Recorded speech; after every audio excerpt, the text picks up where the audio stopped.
on who is following you. Very often we love it when we have people following us, be it on social media, in our lives, in whatever that we're doing, our businesses. It's good to have people following you. It somehow means that they're believing in what you're doing. They're believing in your product. They are believing in your business. They're believing in your calling. They are believing in the messages that you are sharing. Having people follow you is a good confidence booster. But I want you to listen to this and look at it from this angle. You can have people following you, yet they are following you for mischief.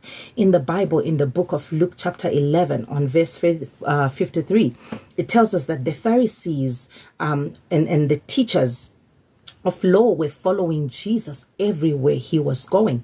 But when you go to verse 54, it says they were following him, waiting to catch him in something he might say so that they may question him and besiege him. So very often, while it is good to have people following you, while it is good to have crowds thronging towards you, it can also be used by Satan to be your downfall, because not everyone that is following you is having good intentions. Not everyone that is following you has you at heart and clapping hands for you and wishing you well. Some people are following you to cause discord. Some people are following you to find out if there is anything that you will do, where you will sleep, where you will speak wrong, so that they can actually use it against you. Sometimes people are following you so that they see when you are at your weakest and so that they pounce. So it's not every time that you see people following you that you must celebrate, that you must ululate, that you must welcome them and bring them close.